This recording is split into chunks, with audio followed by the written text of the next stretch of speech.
जनवरी की ठंडी रात में भुल्लनपुर गांव में रहने वाला राधेश्याम ठंड में सिकुड़ते हुए चला जा रहा था। आज राधेश्याम के जिगरी दोस्त की पड़ोस वाले गांव में शादी थी, जिसमें शामिल होने के बाद वो देर रात अकेले वहां से लौट रहा था।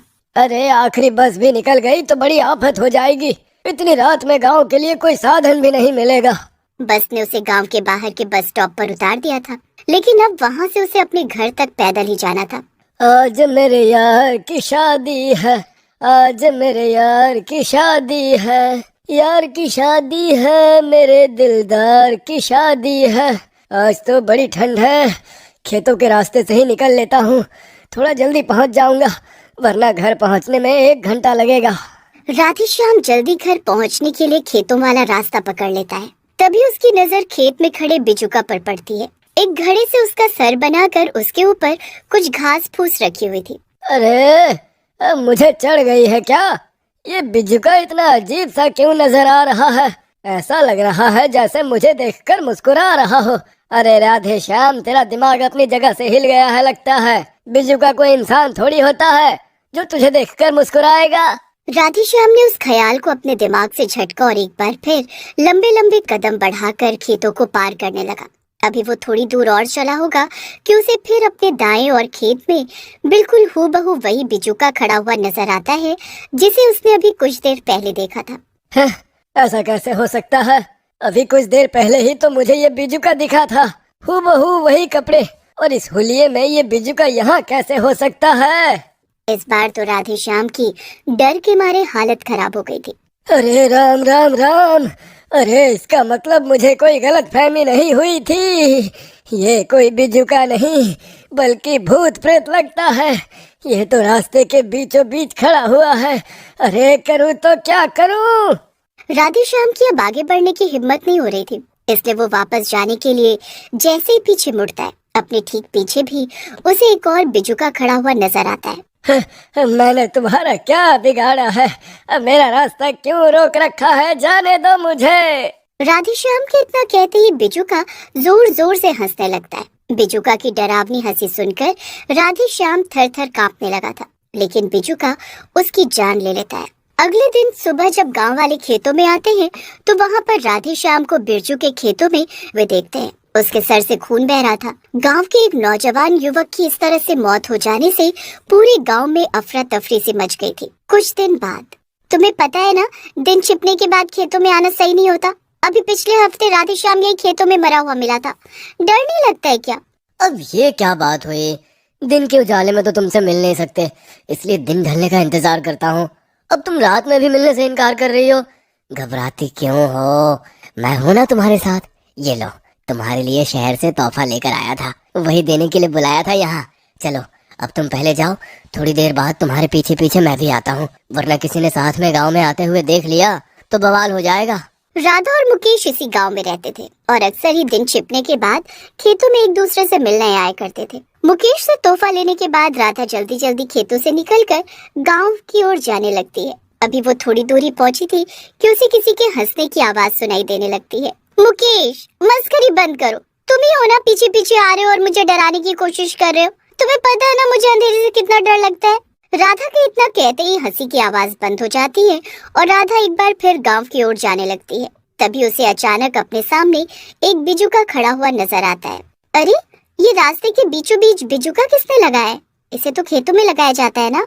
राधा तेजी से बिजुका के पास से गुजरने लगती है कि तभी उसे ऐसा लगता है जैसे किसी ने उसका हाथ पकड़ लिया है। कुछ ही देर में उसकी एक सप्ताह में हुई दो मौतों के बाद पूरे गांव में डर का माहौल बन गया था। लोगों को इतना तो समझ में आ ही गया था कि गांव में जरूर कोई भूत प्रेत आ गया है जो दिन छिपे लोगों की जान ले रहा है। कुछ दिन शोक मनाने के बाद गांव वाले तो अपने जीवन में आगे बढ़ गए थे, लेकिन मुकेश चाहकर भी राधा को भूल नहीं पा रहा था। राधा, मेरी राधा, मैं खुद को कभी माफ नहीं कर पाऊंगा। सब मेरी ही गलती है।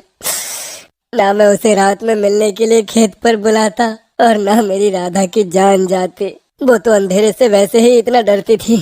भगवान, अगर किसी को मारना ही था तो उस भूत ने मुझे मार दिया होता।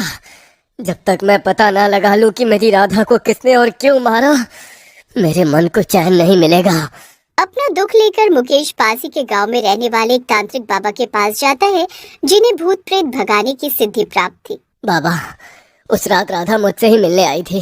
पूरा खेत सुनसान था, गांव का कोई आदमी उस समय खेतों में नहीं था। मुझे पूरा यकीन है कि मेरी राधा को किसी इंसान ने नहीं मारा। जरूर इसके पीछे किसी भूत प्रेत का चक्कर है। अपनी राधा को तो मैं नहीं बचा सका, लेकिन मैं अपनी राधा की मौत का सच जानना चाहता हूँ। बाबा कुछ देर आंखें बंद करके बैठते हैं और फिर, देखो बेटा, तुम्हारी राधा को और राधे श्याम को खूनी बिजुका ने मारा है। उस बिजुका के अंदर एक शैतानी आत्मा है, इसलिए वो एक एक करके सबका शिकार कर रही है। लेकिन बाबा, बिजुका के अंदर आत्मा कैसे हो सकती है? बिजुका को तो हम गांव वाले अपने खेतों में लगाते ही हैं। आज से पहले तो कभी ऐसा नहीं हुआ कि कोई बिजुका शैतान बनकर गांव के लोगों को मारने लगे। देखो बेटा, दुनिया में अच्छी और बुरी हर तरह की आत्माएं होती हैं, और उस बिजुका में एक बुरी आत्मा ने अपना कब्जा जमा लिया है। उस बिजुका के शरीर पर जो कपड़े हैं वो किसी मरे हुए इंसान के हैं, इसलिए उस इंसान की आत्मा ने उस बिजुका को अपना घर बना लिया है। मैं उस बिजुका को खेत में रहने नहीं दूंगा। आज ही उसे उखाड़कर गांव से कहीं दूर फेंक आऊंगा। मुकेश तेजी से गांव में पहुंचता है और जिस खेत में राधा की मौत हुई थी उस खेत में पहुंचकर देखता है कि एक बिजुका खेत के बीचों बीच खड़ा है। मुकेश बिजुका को उखाड़ता है और गांव से बाहर ले जाकर उसको फेंक देता है। अरे काका, अब आप लोगों को घबराने की कोई जरूरत नहीं है। मुझे पता चल गया है कि हमारे गांव में जो मौतें हो रही है उसके पीछे वो मुखिया काका के खेत में लगा हुआ बिजुका था। उसके अंदर ही एक बुरी आत्मा थी जो गांव के लोगों का शिकार कर रही थी, इसलिए मैंने उस बिजुका को उखाड़कर गांव से दूर जाकर फेंक दिया है। अब गांव वालों को कोई खतरा नहीं है। ये तो तुमने बहुत अच्छा काम किया बेटा। ठंडी रात में, अरे मुकेश भैया, आज घर लौटते हुए काफी देर हो गई है। देख रहे हो अंधेरा घिर आया है। मैं तो कहता हूँ खेत वाला रास्ता छोड़कर दूसरे रास्ते से चलते हैं। पता है ना, आजकल गांव में कोई भूत भूत घूम रहा है। बड़े डरपोक हो मोहन भाई तुम। अरे कल ही मैंने उस बिजुका को उठाकर गांव से बाहर फेंक दिया है, अब डरने की कोई बात नहीं है। मुकेश अपने दोस्त मोहन के साथ खेतों के रास्ते गांव की ओर जा रहा था कि तभी उन्हें खेत में अपने साथ साथ एक बिजुका चलता हुआ नजर आता है। ये कैसे हो सकता है? इसे तो मैं खुद उठाकर गांव से दूर फेंक कर आया था। इससे पहले कि मुकेश और मोहन कुछ कर पाते, बिजुका ठीक उनके सामने आकर खड़ा हो जाता है और उन्हें उस बिजुका की डरावनी हंसी की आवाज सुनाई देने लगती है। मोहन भैया, कुछ करो, वरना आज ये बिजुका हम दोनों को ही मार डालेगा। बाबा ठीक कहते थे, तू एक बुरी आत्मा है जो इतनी आसानी से गांव का पीछा नहीं छोड़ेगी। इसलिए उन्होंने तेरी जैसी दुष्ट आत्मा से पीछा छुड़ाने का मुझे एक तरीका भी बताया था। इतना कहकर मुकेश गंगा जल निकाल कर बिजुका पर छिड़क देता है। आज मुझे इसका अंत करना ही होगा। इतना कहकर मुकेश अपनी जेब में से लाइटर निकालकर बिजुका के सर पर लगी सूखी घास में आग लगा देता है। कुछ ही देर में बिजुका जलकर राख हो गया था और उसके साथ उसके शरीर पर पहने हुए कपड़े भी खत्म हो गए थे। कपड़ों के जलते ही बिजुका के अंदर रह रही दुष्ट आत्मा भी वहाँ से हमेशा हमेशा के लिए चली जाती है और इस तरह गांव वाले बिजुका के कहर से मुक्त हो जाते हैं।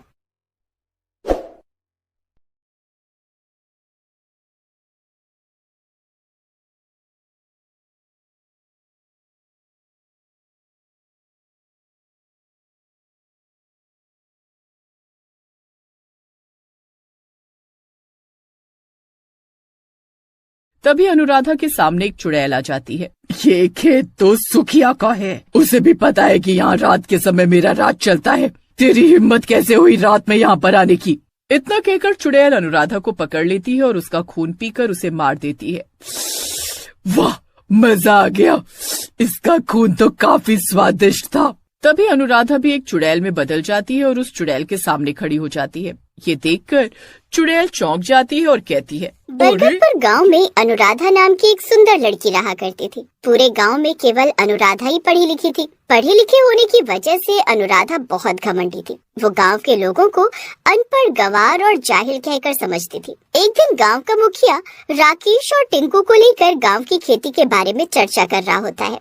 देखो राकेश और टिंकू, इस बार सरसों की फसल बहुत ज्यादा अच्छी होगी है, तुम उसे शहर में अच्छे दामों में बेचना। मुखिया की बात सुनकर राकेश गुस्से से कहता है, अबे ओ मुखिया, मुझे लगा था तू बहुत जरूरी बात करना चाहता है, इसलिए मैं और टिंकू अपना काम छोड़कर तुझसे बात करने के लिए चले आए। क्या ये जरूरी बात नहीं है? क्या खास जरूरी बात है? ये तो हमें भी पता है कि इस बार सरसों की फसल अच्छी उगी है, तो जाहिर सी बात है हम उसे अच्छे दामों में ही बेचेंगे। टिंकू इतना कहता ही है कि तभी वहाँ से अनुराधा जो कि निकल रही होती है।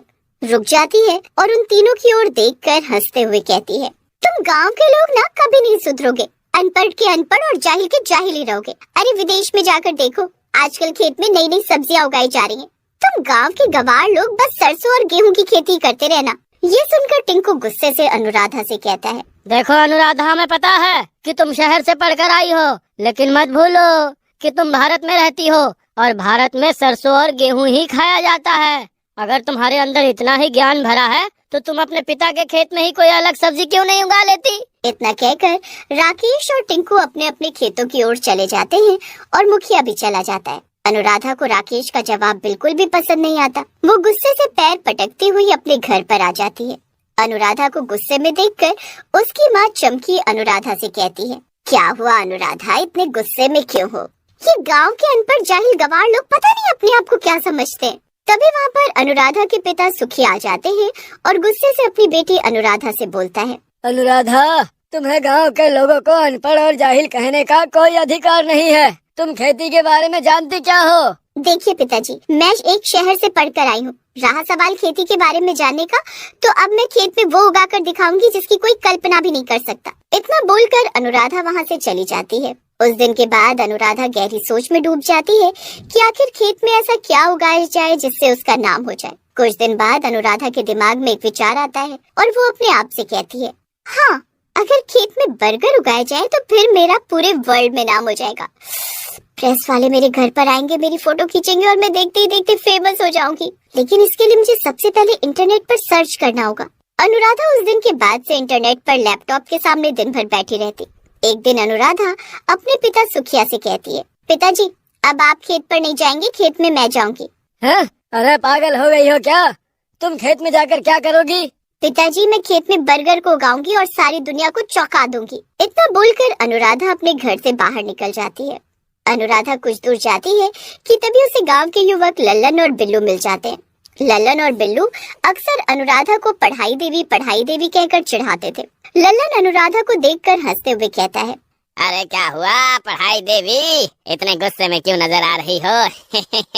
अनुराधा गुस्से से कहती है, तुम गवार गांव वालों को लगता है कि खेत में केवल सरसों और गेहूं ही उगाया जा सकता है, लेकिन मैं खेत में बर्गर उगाकर दिखाऊंगी। लगता है ज्यादा पढ़ाई करके तुम्हारा दिमाग खिसक गया है पढ़ाई देवी। अरे मैंने सुना था शहर में पढ़ने वालों का दिमाग खराब हो जाता है, लेकिन आज देख भी लिया।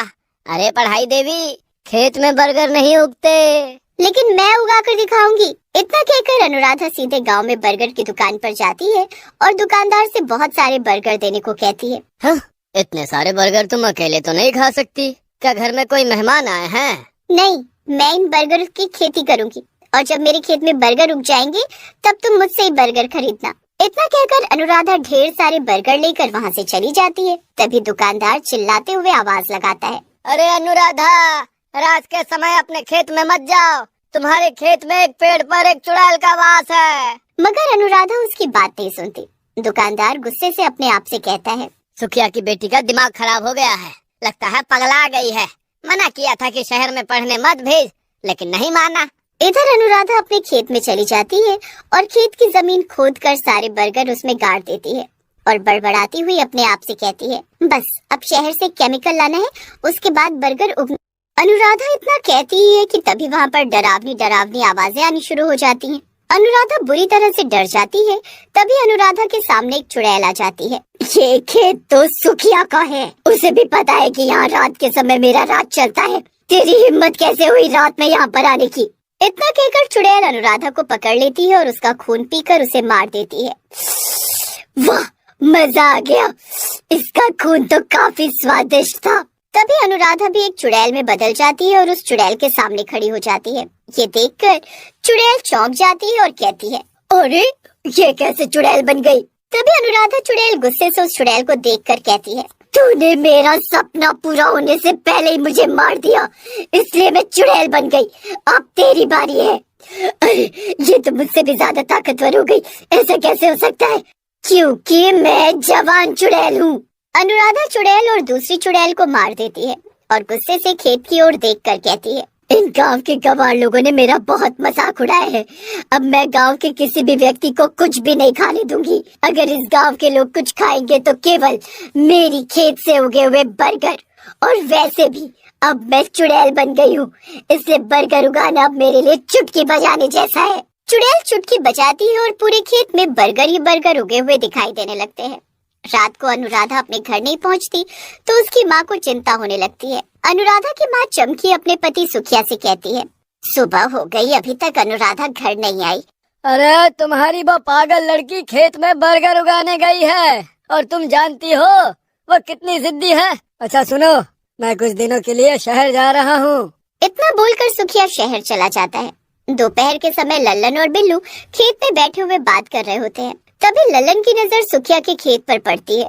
लल्लन चौंकते हुए बिल्लू से कहता है, बिल्लू भाई, वो सामने देखो, सुखिया के खेत में तो बर्गर उगे हुए नजर आ रहे हैं। ये सुनकर बिल्लू चौंक जाता है और लल्लन से कहता है, लगता है तेरी रात की उतरी नहीं। इतना बोलकर बिल्लू जब खेत की ओर देखता है तो वो भी चौंक जाता है। हाँ, तुम तो सही कह रहे हो, कहीं उस पगलेट पढ़ाई देवी ने सच में तो खेत में बर्गर नहीं उगा दिए।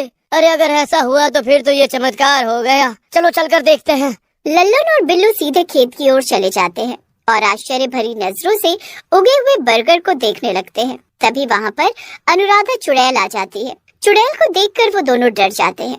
लल्लन डरते हुए बिल्लू की ओर देखकर कहता है, चुड़ैल, अरे ये तो चुड़ैल है बिल्लू भाई। अरे मैंने तो सुना था कि सुखिया चाचा के खेत में रात में चुड़ैल आती है। अरे ये दिन में कहाँ से आ गई? तभी अनुराधा चुड़ैल गुस्से से बिल्लू और लल्लन की ओर देखकर कहती है, उस चुड़ैल को तो मैंने मार दिया, मैं अनुराधा हूँ। अरे अनुराधा, अरे तुम चुड़ैल कैसे बन गई? वो सब छोड़ो, तुम दोनों मेरा बहुत मजाक उड़ाते थे। मुझे पढ़ाई देवी कहकर चिढ़ाते थे। मेरे बर्गर उगाने की बात को लेकर भी तुमने मेरा बहुत मजाक उड़ाया था। अब मैं तुम दोनों को बर्गर खिलाकर मारूंगी। इतना कहकर चुड़ैल जबरदस्ती उन दोनों को बर्गर खिलाने लगती है। चुड़ैल उन दोनों को बर्गर खिला खिलाकर मार डालती है।